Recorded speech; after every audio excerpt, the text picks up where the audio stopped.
Ambad police ठाण्याच्या गुन्हे शोध पथकाची धडाकेबाज कामगिरी। नाशिक शहरातील अंबड परिसरात संध्याकाळच्या वेळेस थरारक घटना घडते। जुना वाद उफाळून येतो आणि सुमित सुनील देवरे या युवकावर त्याच्याच ओळखीतील मित्र धारदार शस्त्राने जीवघेणा हल्ला करतात। घटनास्थळी गंभीर जखमी झालेला सुमितचा दुर्दैवी मृत्यू होतो।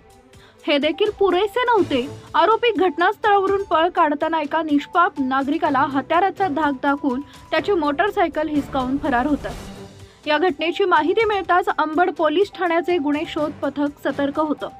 पोलीस आयुक्त संदीप कर्णिक, उपायुक्त परिमंडळ 2 श्रीमती मोनिका राऊत आणि सहाय्यक पोलीस आयुक्त शेखर देशमुख यांच्या मार्गदर्शनाखाली एक चक्रावून टाकणारी मोहीम राबवली जाते। पोलीस निरीक्षक राकेश हंडे यांच्या नेतृत्वाखाली पोलीस उपनिरीक्षक झनक सिंग गुणावत आणि त्यांची टीम अवघ्या 8 तासात 2 मुख्य आरोपी आणि 2 विधी संघर्षग्रस्त बालकांना अटक करतात। आरोपी अरुण उत्तम वैरागर आणि प्रसाद गोरक्षनाथ रेवगडे तसेच इतर दोघांना राणेनगर मुंबई आग्रा महामार्ग परिसरातून जेरबंद करण्यात येतं। त्यांच्याकडून पुरावे जप्त करून गुन्ह्याचं संपूर्ण प्रकरण उघडकीस आणलं जातं।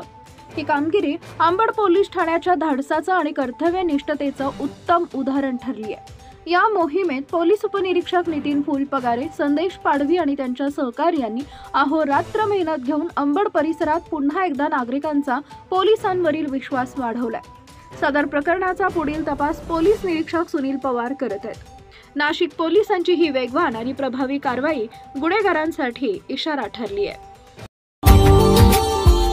Subscribe now and press the bell icon.